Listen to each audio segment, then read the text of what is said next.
하나님 말씀 보겠습니다.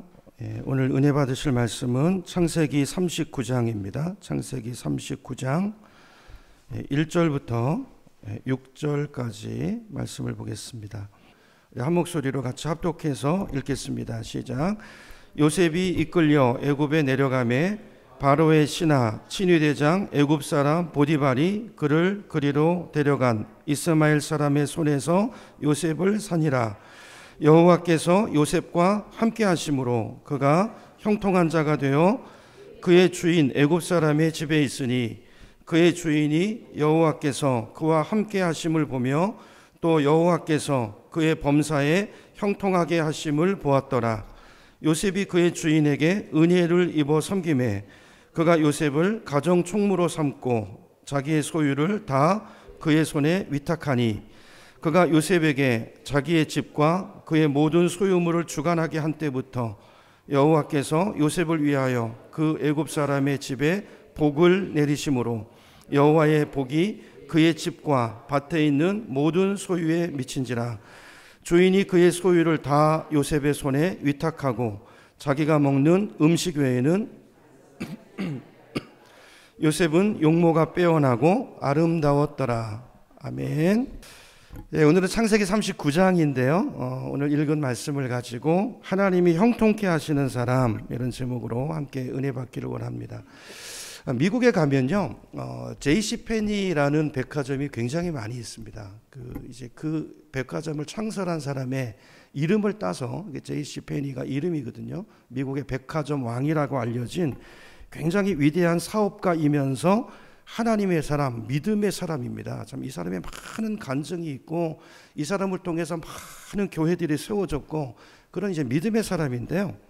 자, 우리가 볼 때 이분이 겉으로 볼 때는 순탄한 인생을 산 것 같지만 이분의 간증이나 자서전 이런 것들을 보면요, 참 이분의 인생 가운데 많은 역경이 있었고 고난이 있었다라는 것을 알 수가 있습니다. 사람들이 그분에게 물어봤어요. 당신은 어떻게 이렇게 큰 성공을 거두게 되었습니까? 질문을 했더니요, 그분이 딱 두 개의 단어를 이야기했어요. 내 인생을 이끈 단어는 딱 두 개가 있습니다. 첫째는 역경이라는 단어고 두 번째는 그리스도라는 단어입니다. 이렇게 대답했어요. 내 인생에 있었던 역경이 나를 단단하게 만들어줬고요, 그리고 그리스도가 내 인생의 안내자가 되어주셨습니다. 내 인생은 주님을 따라온 삶의 여정이었습니다. 이게 그분의 간증이고 고백이었어요. 여러분, 정말 그래요. 하나님께서 우리에게 인생의 역경을 주실 때가 있는데 그 역경은 우리에게 고난만 되는 게 아니라 우리를 단단한 믿음의 사람으로 만들어주는 촉매제가 된다라는 사실이에요. 그 사람만이 아니라 우리에게도, 그죠? 우리 모두에게 동일한, 하나님이 이 역경을 사용해서 우리 인간을 만들어 가신다는 거죠. 자, 그래서 하나님께서는 지금도요, 역경을 통해서 우리를 성숙해 나가기를 원하시고 하나님이 기뻐하시는 그 축복의 자리에 우리를 세워나가는 그 도구로 역경과 고난을 사용하신다는 사실입니다.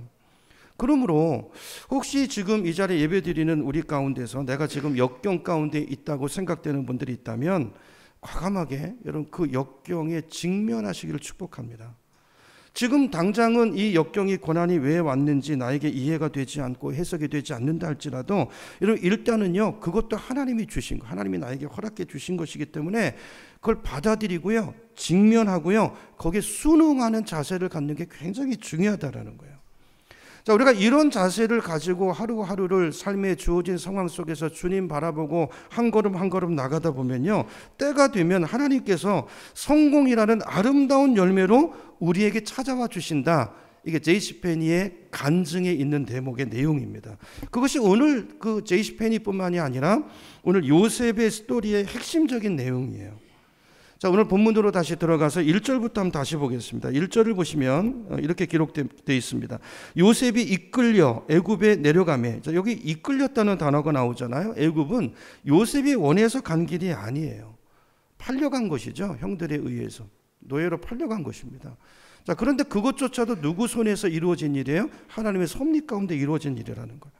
그러니까 요셉이 이끌렸다. 누구에게 이끌린 것입니까? 겉으로 볼 때는 형들이지만, 노예 상인들이지만, 그러나 그 배후에 하나님의 손길이 그를 이곳으로 이끌고 계시다는 거예요. 애굽으로 내려갔어요. 자, 그랬더니 바로에 누가 기다리고 있습니까? 바로의 신하 친위대장 애굽 사람 보디발이, 이게 우연이 아니라는 거죠. 그를 그리로 데려간 이스마엘 사람의 손에서 요셉을 어떻게 했다고요? 샀다라는 거예요. 산이라. 여러분, 요셉이 졸지의 한순간에 천당에서 지옥으로 떨어진 거예요. 흔히 사람은요, 갑작스러운 내 삶의 환경의 변화가 오면요, 큰 충격을 받게 되는 것이 보통 사람들의 공통적인 모습입니다. 어렸을 때 제 이제 아버지 모습이 가끔씩 이제 기억이 날 때가 있는데요. 저희 아버님이 젊어서 돈을 많이 버셨어요. 일본에 일찍 건너가셔서 뭐 기술도 배우시고 공부도 하시고 그리고 돈을 많이 버셨어요. 자, 근데 한 번은 이제 아버님이 젊어서 열심히 버셨던 큰 돈을 누가 동업한다고 투자하셨다가요, 사기를 당하셔서 완전히 그냥 쫄딱 망하는 일이 생겼어요. 그 일을 겪고 나면서 아버님이 정말 완전히 다른 사람으로 변해가시는 모습을 보면서 충격을 받았던 기억이 납니다. 당신에게도 충격이셨겠지만 그런 모습을 보는 가족들, 어린 자식의 마음도 너무나 큰 충격이었거든요. 사기를 당하셔서 갑자기 삶이 나락으로 떨어지게 되니까 아버님이 매일 술로 사시는 거예요. 하루도 술을 거르는 날이 없으시고요. 그러면서 자신을 학대하면서 점점 폐인으로 변해가는 모습이, 당신이 물론 제일 괴로우셨겠지만 그걸 옆에서 바라보는 가족들이 너무너무 충격적이고 고통을 받았던 기억이 납니다.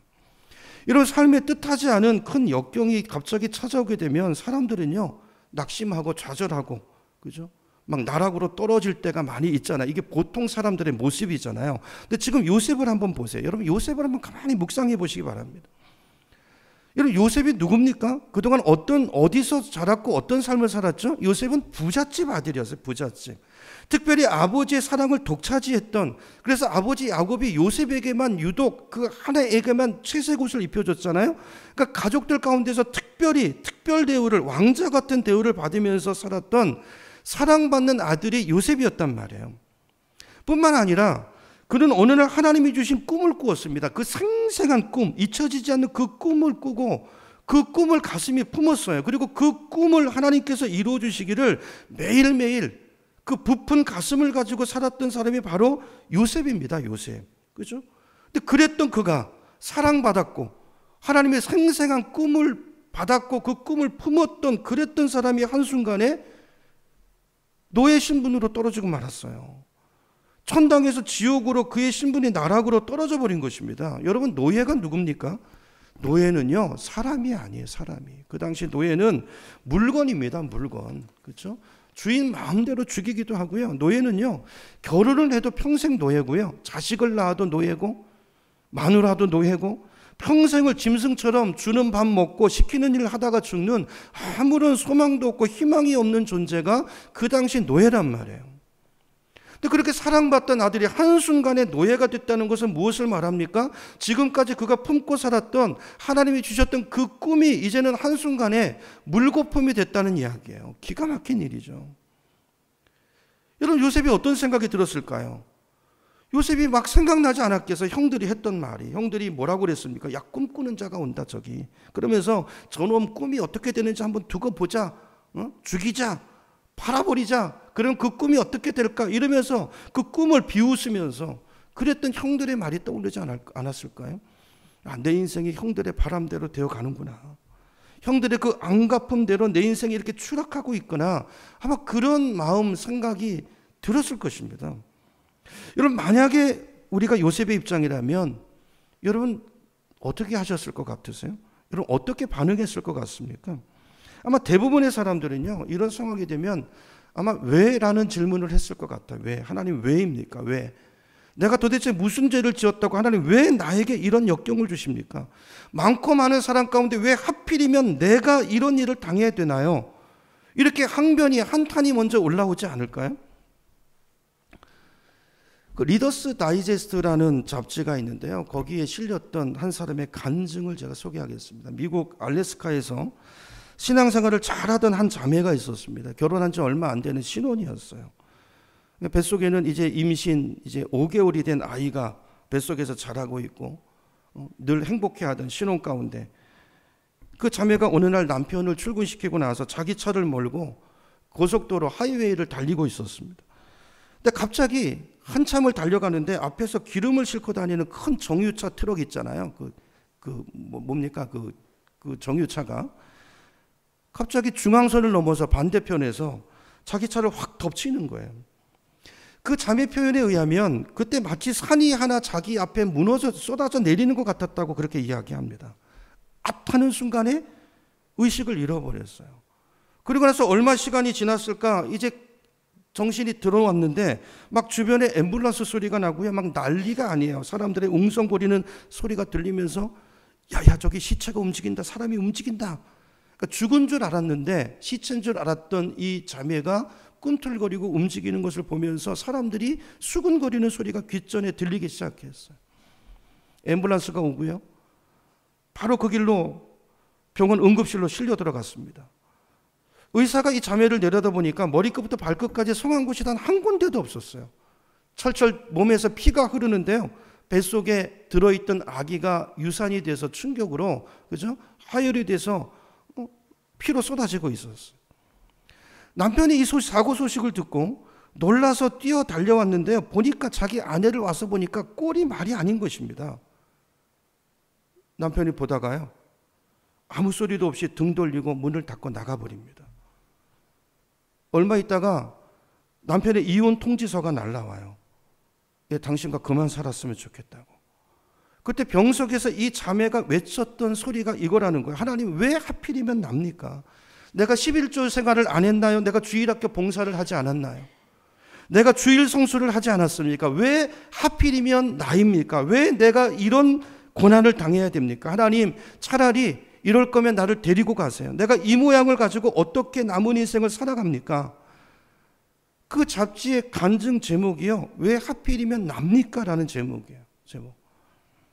여러분 우리가 이해할 수 없고 해석할 수 없는 사건들이 이 자매뿐 아니라 어느 순간 내 인생에도 찾아올 수가 있습니다. 그럴 때가 있는데 그때 우리에게 올라오는 질문은 왜? 라는 질문이 아니겠어요? 하나님 왜입니까? 이 자매가 했던 질문 우리에게도 동일하게 올라오는 질문이죠. 여러분 그런데요. 그 질문에 대한 답을 우리가 아무리 한들 그 질문에 대한 답을 우리가 찾을 수 있나요? 없습니다. 우리에겐 답이 없어요. 아무리 밤새도록 울고 외치고 원망해도요. 오늘 요셉도 그래. 요셉에게는 답이 없습니다. 밤새도록 이 자매가 하나님 앞에 그 침상을 부여잡고 울어도 이 자매에게는 답이 없다는 사실이에요. 해결 방법도 없습니다. 여러분 그 답은 누구에게 있죠? 답은 결국 우리 인생의 생사화복을 주장하시는 여호와 하나님께만 답이 있는 줄로 믿습니다. 이게 요셉이 깨달은 결론이에요. 결론. 여러분 고난이 오지만 그 고난 속에서 요셉은 생각했어요. 요셉도 아마 저는 질문했을 거라고 생각해요. 그러나 그가 깨달은 결론은 나에겐 답이 없다는 거예요. 나에겐 답이 없다는 거예요. 여러분 요셉이 생각할 때 궁금할 수 있잖아요. 왜 하필이면 납니까? 또 왜 하필이면 또 애굽입니까?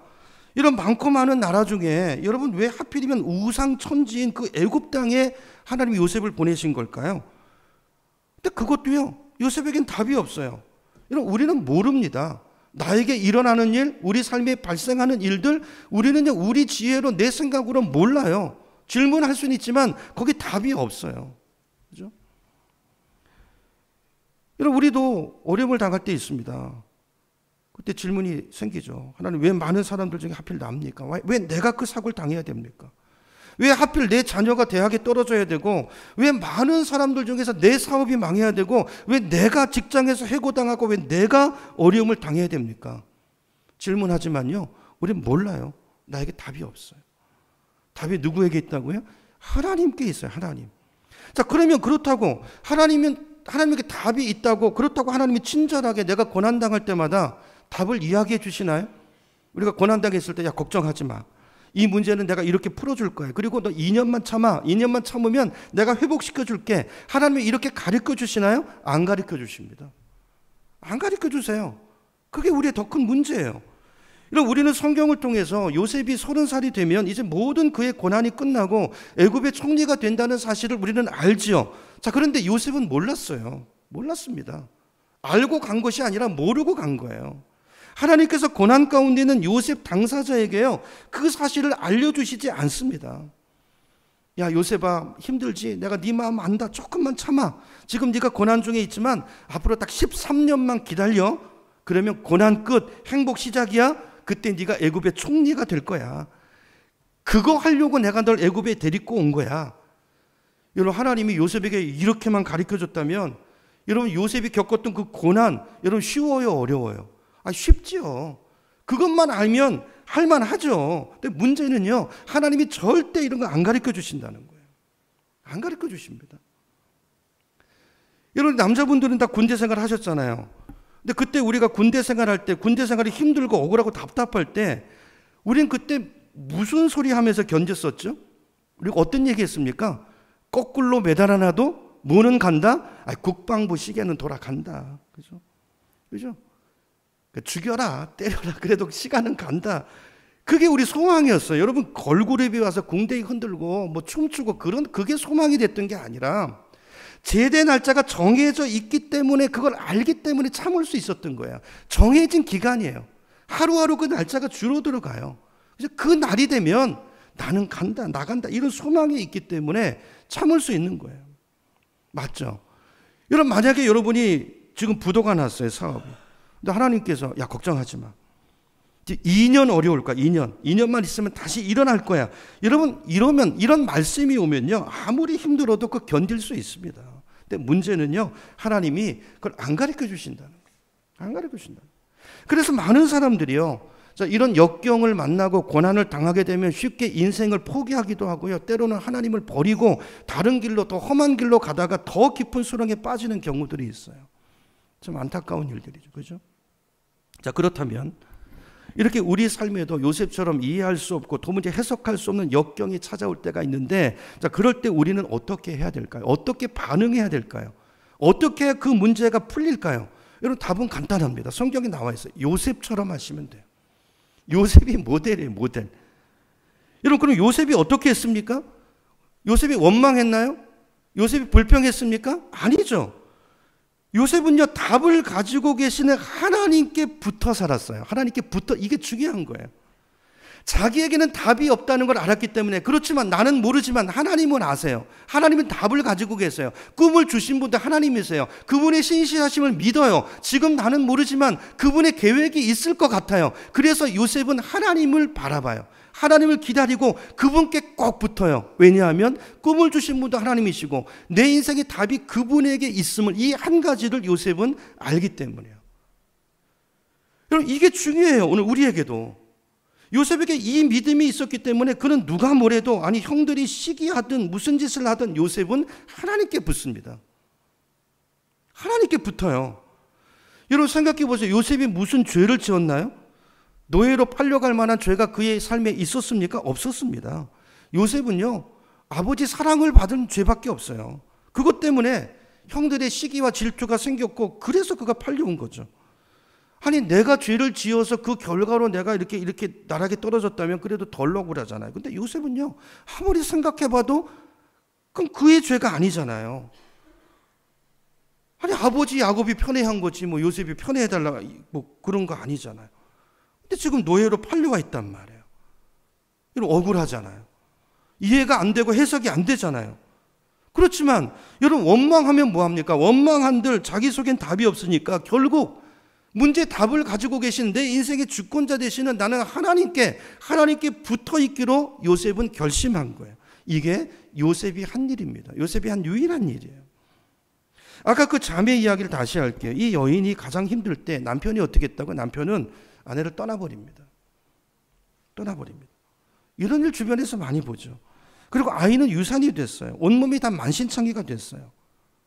그 고통을 바라보면서 매일같이 죽여달라고 하나님 나 차라리 죽여달라고 하나님 앞에 소리를 지르는. 그걸 보고 그 자매 주치의가요. 이분이 신실한 크리스찬인데요. 기도하는 가운데 하나님이 어떤 마음을 주셔서 자매에게 가서 용기를 줍니다. 자매님, 당신이 믿는 하나님 그리고 내가 믿는 하나님이 지금 살아계십니다. 내가 볼 때 당신은 내가 지금까지 봐왔던 환자 중에 가장 내가 이렇게 비참한 환자를 본 적이 없습니다. 분명히 당신은 지금 당신의 그 상황을 보고 지옥을 헤매고 있을 것입니다. 그러나 하나님이 계십니다. 내가 믿고 있는 하나님, 당신이 믿는 하나님이 그분이 살아계시기 때문에 당신이 그 하나님을 믿고 기도하는 마음으로 나를 신뢰해 준다면 내가 최선을 다해 보겠습니다. 내가 3년 동안, 지금 계획은 3년 동안 당신을 이렇게 치료할 텐데 내가 최선을 다해서 하나님 앞에 기도하면서 내가 당신을 고쳐보겠으니 당신도 기도하면서 나를 하나님 믿는 마음으로 신뢰해 주십시오. 그렇게 하겠냐고. 그 얘기를 듣고 이 자매가 소망을 가지고 예스라고 대답합니다. 사인을 합니다. 근데 3년이 아니라 무려 7년 동안 머리끝부터 발끝까지 대수술만 34번을 합니다. 34번. 여러분 대수술을 전신마취 대수술 34번 이게 상상이 가시나요? 이런 사람이 일생을 살면서 대수술 한 번 하기도 어렵잖아요. 저는 아직 한 번도 안 해봤어요. 근데 이 여자는 얼마나 몸이 다 부서졌는지 대수술만 34번을 했다는 거예요. 그러니까 바꿔 말하면 칼을 안 댄 곳이 이 여인의 몸에 단 한 군데도 없었다라는 이야기입니다. 마지막 34번째 수술을 마치고 회복실에 들어갔는데 한참을 있다가 마취에 깨어나서 눈을 딱 떠보니까요. 눈을 딱 떠보니까 위에서 그 의사가 주치의가 이 자매를 물끄러미 내려다보면서 씩 웃고 있는 장면이 보였어요. 그 의사가 웃으면서 이렇게 말합니다. 자매님, 이제 다 끝났습니다. 정말 수고했습니다. 이제는 완벽합니다. 하나님이 고쳐주셨습니다. 그러면서 하는 말이 나와 결혼해 주시겠습니까? 여러분 이 의사가 총각이었어요. 여러분 그래서 이 두 사람이 결혼을 합니다. 간증인데 여러분 이 자매가 자기에게 찾아왔던 역경이 이렇게 해피엔딩으로 끝날 줄 알았다면 원망했을까요? 원망 안 했겠죠. 고통스러워도 끝까지 참았겠죠. 여러분 그 잡지의 이 여인의 간증은요. 왜 하필이면 납니까?로 시작해서요. 하나님 이제야 그 역경의 이유를 알겠습니다. 하나님 정말 감사합니다. 하나님 너무너무 행복합니다. 여러분 이렇게 맞춰져요.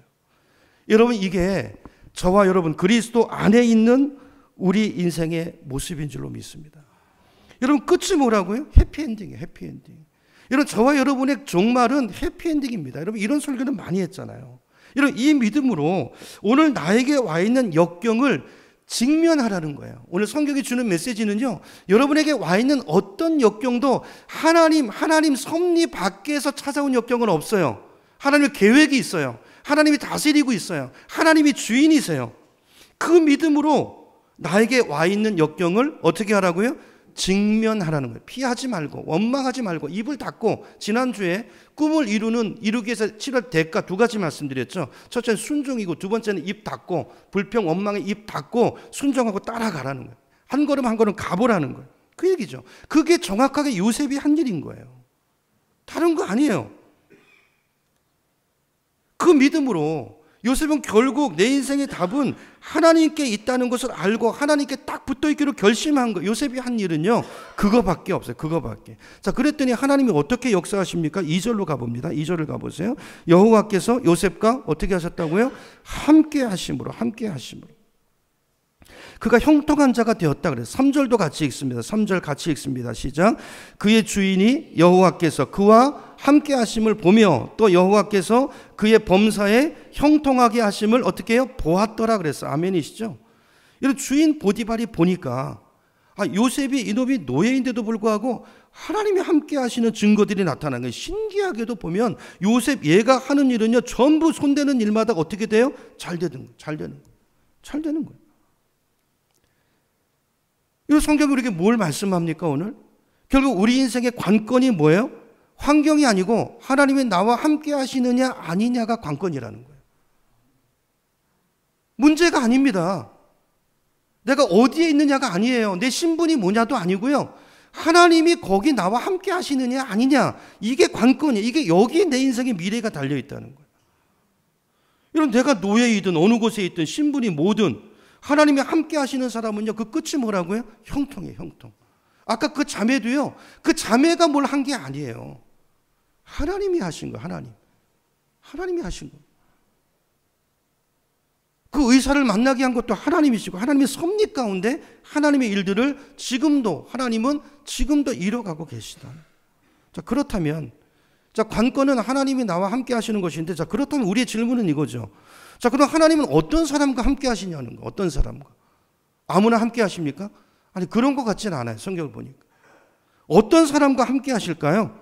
지금까지 해온 이야기인데요. 성경 한 군데 찾아보겠습니다. 요한복음, 우리 찾을 수 있는 분 찾아보시죠. 요한복음 15장으로 가보겠습니다. 요한복음 15장. 우리 잘 아는 말씀인데요. 스크린에도 있죠. 찾기 어려우신 분들 위해서 스크린도 띄워주시고요. 요한복음 15장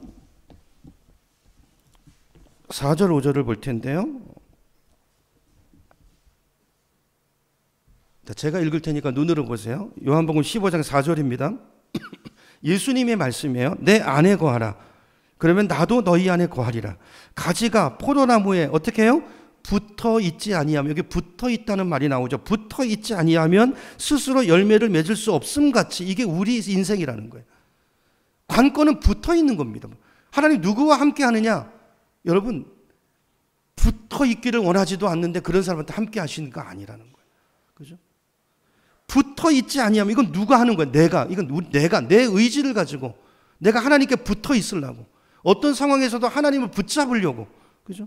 붙어 있지 아니하면 스스로 열매를 맺을 수 없음 같이 너희도 내 안에 있지 아니하면 그러하리라. 누가 하는 거야? 너희도 너희가 하는 거야. 이렇게 해야 된다는 말이에요. 자, 무슨 말입니까? 주님께 붙어 있지 않으면 우리는 스스로 열매를 맺을 수 없다는 거예요. 하나님 꿈을 주셔도 그 꿈을 주신 하나님께 붙어 있지 않으면 그 꿈이 내 인생에 이루어지지 않는다는 거예요. 그죠? 붙어 있어야 돼요.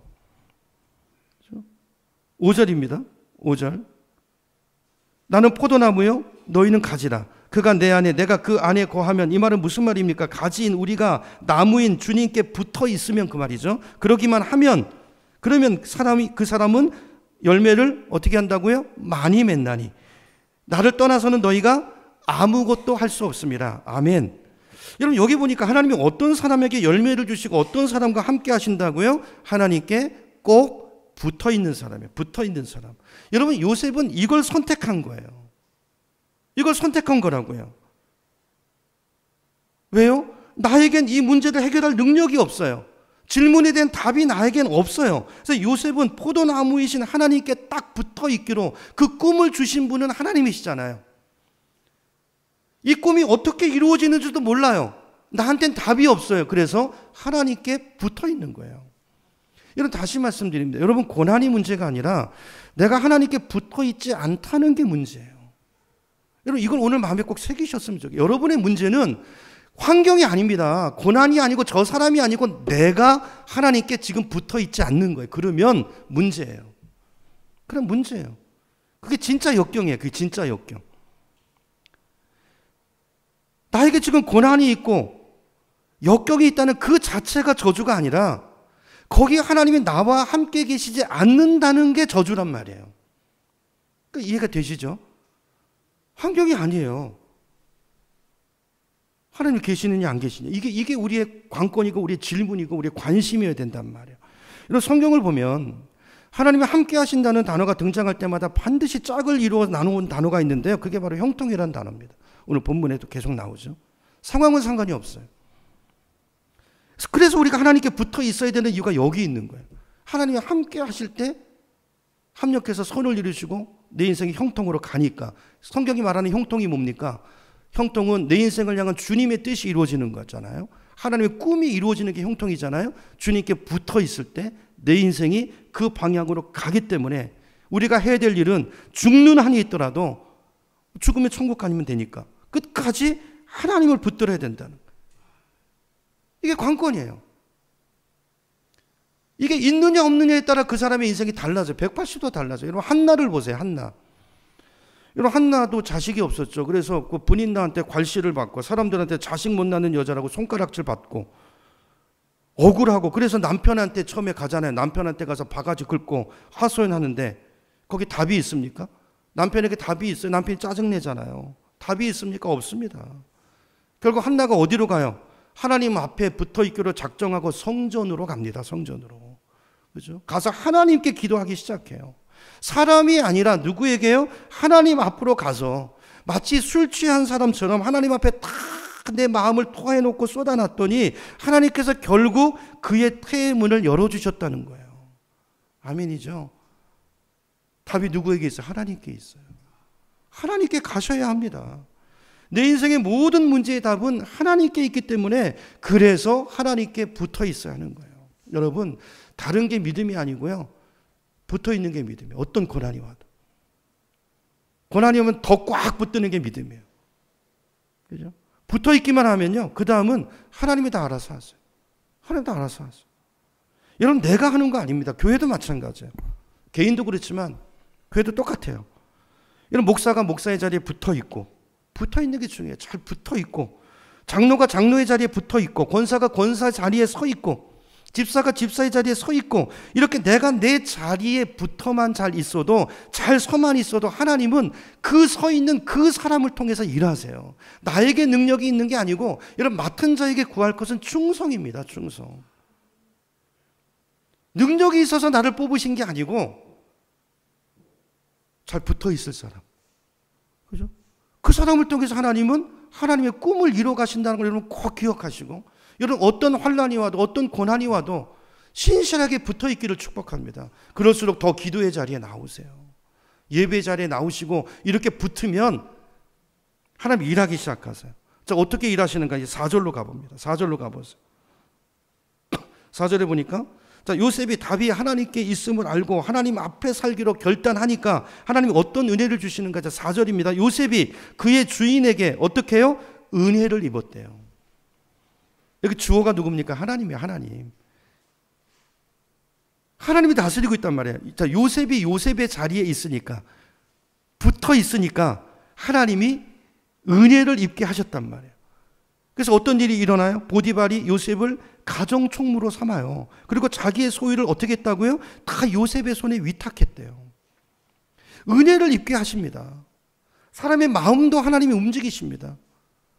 그리고 보디발이 보게 하십니다. 요셉이 누군지를. 아까 본문에 보면 계속 보디발이 봤다는 말이 나오잖아요. 하나님 형통케 하심을 보게 하세요. 보게 하세요. 봐라. 내가 함께 하는 사람, 이 요셉이 어떤 사람인가를 봐라. 보게 하세요. 그리고 은혜를 입게 하시고.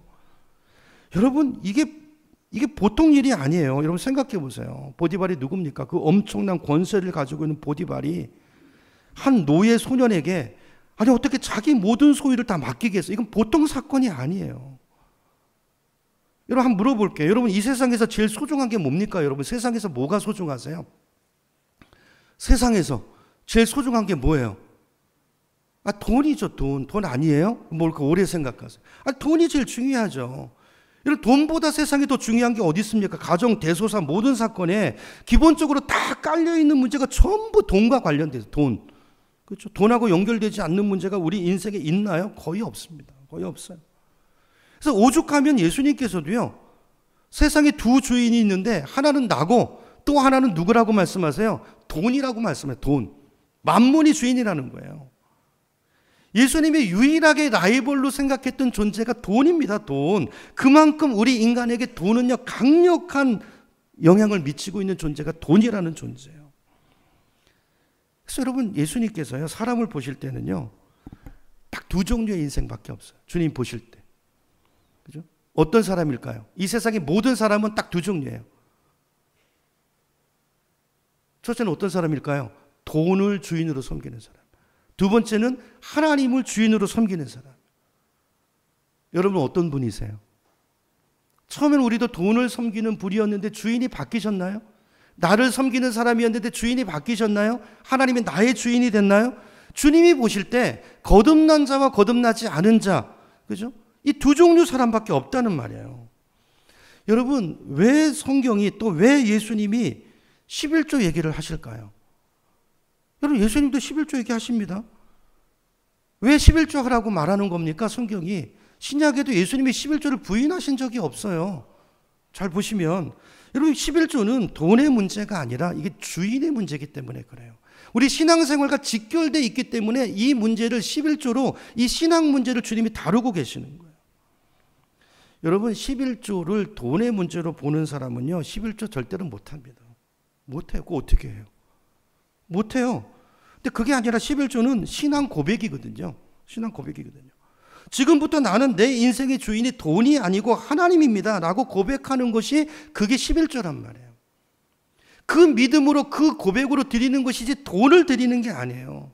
하나님이 주인이시고 나는 청직입니다 라는 고백이 바로 11조란 말이에요. 그러므로 11조가 안 되는 것은요, 이것과 똑같아요. 이 고백을 하는 거예요. 나는 여전히 교회는 다니지만 내 주인은 누굽니다? 돈입니다 라는 고백과 사실은 똑같은 거예요. 똑같은 겁니다. 이런 어떤 분은 교회에서 헌금 얘기하면 시험 드시는 분들 계시죠. 왜 그럴까요? 물론 교회가 잘못하는 경우도 있을 수 있지만 많은 경우는 그 사람의 주인이 혹시 돈이기 때문에 그렇지 않을까요? 생각해 봐야 돼요. 우리는 보통 입술로는 주님, 내가 주님 사랑합니다 라는 말을 쉽게 하죠. 근데 아니요. 그 사람이 진짜 주님을 사랑하는지 아닌지는요, 말만으로는 좀 부족하고요. 그 사람이 돈을 쓰는 것을 한번 들여다봐야 돼. 그래야 정확하게 알 수 있어요.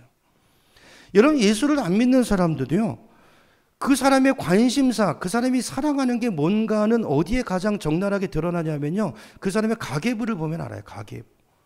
그죠? 가계부. 그걸 보면 이 사람이 이 사회를 위해서 공헌하고 사는지 아니면 자기밖에 모르는 사람인지가 그 가계부 안에 다 드러나게 돼 있습니다. 돈 있는 곳에 그 사람의 마음이 있기 때문에 그래요. 그죠? 그래서 예수님께서 마태복음 6장 21절에 이렇게 말씀하잖아요. 내 보물이 있는 곳에, 그곳에 모두 있다고요? 너의 마음도 있느니라 그랬어요. 무슨 말입니까? 내가 무엇을 소중하게 여기는지는, 내가 무엇을 위해서 시간을 쓰고 돈을 쓰는가를 보면 그 사람의 중심이, 그 사람이 뭘 좋아하고 사랑하는지를 알 수 있다는 거예요. 말만으로는 부족하다는 거예요. 돈이 가는 곳이 그 사람의 마음이고 시간을 투자하는 것이 그 사람의 마음이라는 거예요. 여러분, 이 시간 가슴에 손을 얹고 한번 잘 생각해 보세요. 나는 믿음 생활을 어떻게 하고 있는지. 이게 돈과 연관이 있단 말이에요. 여러분, 혹시 내가 아는 사람, 직장 동료에게 하는 부조금만도 못하게 내가 헌금 생활을 하고 있지는 않나요? 그렇다면 나는 하나님을 어느 정도로 생각하고 있는 것입니까? 내 인생의 주인이 돈인가 예수님인가, 이게 진실되게 생각해 봐야 된다는 거예요. 저는 지금 돈 얘기를 하는 게 아니라, 돈의 양을 말하는 게 아니라 신앙 얘기를 하는 거예요. 실제로 성경을 보면 하나님께서 헌금 얘기를 하실 때도 우리 형편대로, 각자 형편대로 하라고 하시지, 구약부터 보세요. 형편대로 하는 것입니다. 헌금은 부득이함으로 하지 않습니다. 하나님은 무턱대고 많이 내라고 말씀하시지 않아요.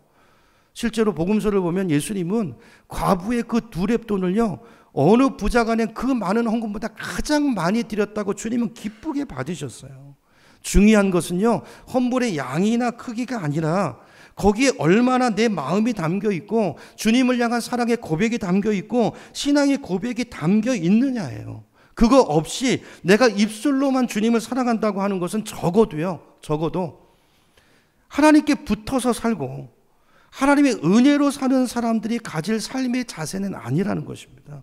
하나님의 복으로 사는 사람의 자세는 아니라 그 말이에요. 자, 근데 오늘 본문에 보면, 자, 보디발은 누굽니까? 보디발은요, 하나님을 안 믿는 사람이에요.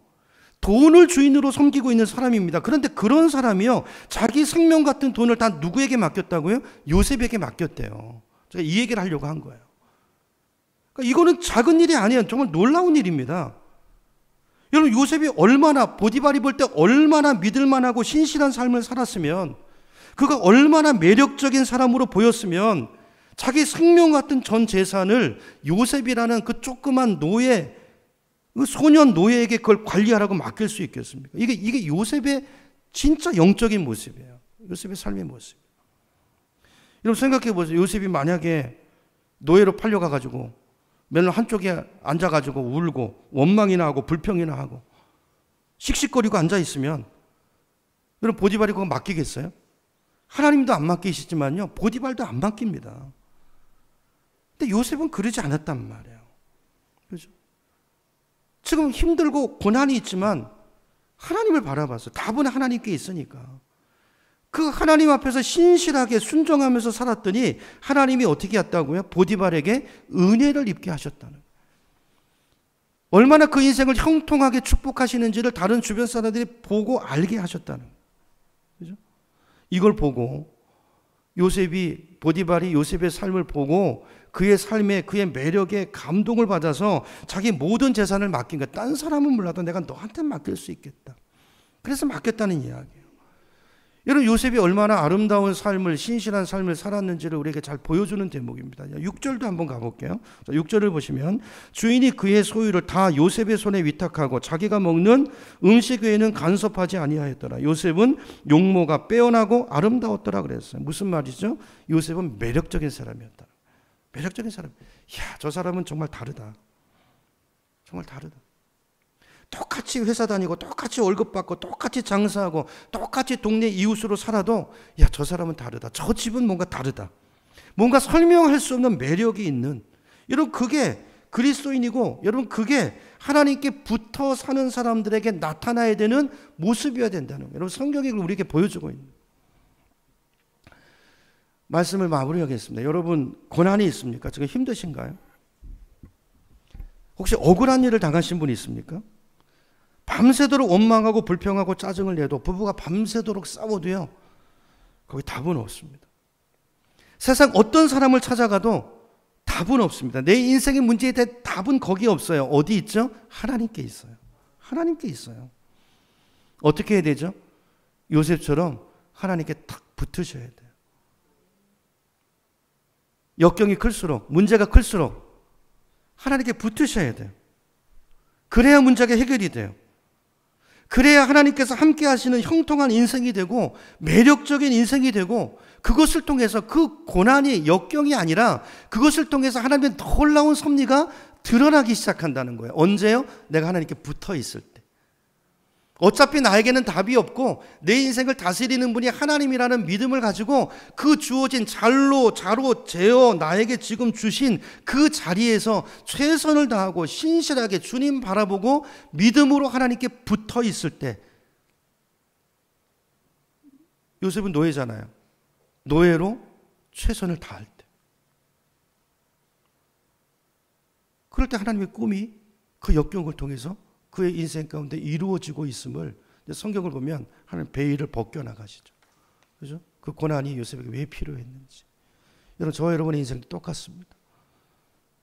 우리 인생에 설명할 수 없고 납득되지 않는 그런 고난이 와 있는 분이 있다면 하나님한테 왜라는 질문, 물론 처음에는 그런 질문의 과정도 필요하지만 오늘 요셉처럼 할 수 있기를 축복합니다. 내 문제의 답이 하나님께 있음을 알고 하나님께 붙으셔야 돼요. 더 꽉 붙으셔야 돼요. 그죠? 그리고 주님의 음성을 듣고, 이게 우리가 꿈을 품은 자들이 치루어야 될 오늘 세 번째 대가인 것입니다. 그렇죠? 자, 이런 사람을 통해서 하나님은 그의 꿈을 이루어 가세요. 꿈이 그냥 이루어지지 않습니다. 이런 과정과 이런 요소들이 있어요. 이런 것들은 나에게 있는가 점검해 보시고, 여러분에게 어떤 고난이 있다면 자, 이런 요셉의 자세와 태도를 가지고 이렇게 직면하고 거기에 순응하고 한 걸음 한 걸음 나아가실 때 하나님이 보일 거예요.